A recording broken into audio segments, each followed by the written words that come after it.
Hi all third trimester day in my life week of episode பார்க்கலாமா? காலையில் எழுந்தோடனே தண்ணி நிறைய குடிச்சிட்டு சோக்டு பாதாம் அதெல்லாம் சாப்பிட்டுட்டு அதுக்கப்புறம் தேங்காய் பால் ஆப்பம் அதான் சாப்பிட்டேன். என்னோட ஃபேவரட் இது. அதுக்கப்புறம் அயன் டேப்லெட் வித் லெமன் ஜூஸோடு எடுத்துக்கிட்டேன். அன்றைக்கி வந்து ஹாஸ்பிட்டல் செக்கப் இருந்தது. பிளட் ரிப்போர்ட் அண்ட் சுகர் அது ரெண்டுமே வந்திருந்தது. ஸோ அதை காமிக்கிறதுக்காக போயிருந்தோம். காலையில் லெமன் ஜூஸ் எடுத்ததுனால அம்மா தாளிச்ச மோர் கொடுத்துருந்தாங்க. அண்ட் நட்ஸுமே எடுத்துக்கிட்டேன். இதெல்லாமே எடுத்துக்கிட்டு அழகாக வந்து ஹாஸ்பிட்டலுக்குமே கிளம்பியாச்சு. ஹாஸ்பிட்டல் போனோடனே டாக்டர் என்ன சொன்னாங்கன்னா, சுகர் உங்களுக்கு பெருசாக இல்லை, பட் பாயிண்டில் தான் எனக்கு ஏறி இருந்தது. ஃபஸ்ட்டு 9.6 இருந்தது பிளட்டு, தென் 9.9 வந்திருக்கு. ஸோ இந்த முருங்கைக்கீரை, அதுக்கப்புறம் இந்த மாதுளம்பழம், சுவரொட்டி இதெல்லாம் தவிர வேறு என்னென்ன சாப்பிட்டா பிளட் ஏறும்னு மறக்காமல் கமெண்ட்டில் சொல்லுங்கள்.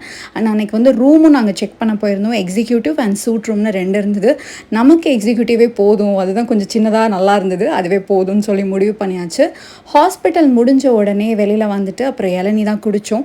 என்னோடய மாமியார் ஊர்லேருந்து அரிசி அண்ட் புளியும் வந்து போட்டு விட்டுருந்தாங்க, அதை எடுக்கிறதுக்கு போயிருந்தோம். வர வழியில் நுங்கு இருந்தது. ஸோ அதை வாங்கிட்டு வந்திருந்தேன். வீட்டுக்கு வந்து நுங்கு தான் சாப்பிட்டேன். ரொம்ப நாள் ஆசை. அதுக்கப்புறம் பேரிச்சம்பழம், அத்திப்பழம் அதெல்லாம் சாப்பிட்டுட்டு மதியானம் லஞ்சுக்கு ரசம் வித் ஃபிஷ் ஃப்ரை தான் வந்து செஞ்சுருந்தோம். ரொம்ப நாள் ஆசையாக இருந்தது சாப்பிட்ணுன்னு, அன்றைக்கி சாப்பிட்டாச்சு. அதுக்கப்புறம் ஈவினிங்காக டீ குடிச்சிட்டு சக்கரவள்ளி கிழங்கும் சாப்பிட்டுட்டு அம்மா இந்த ஐஸ் செஞ்சுருந்தாங்க. ஜஸ்ட் ஒரு லிக்கு தான் பண்ணேன். நைட்டு டின்னருக்கு அம்மா அவலில் புளி போட்டு பண்ணியிருந்தாங்க. அண்ட் வாழைப்பழம் சாப்பிட்டுட்டு தூங்கிட்டேன்.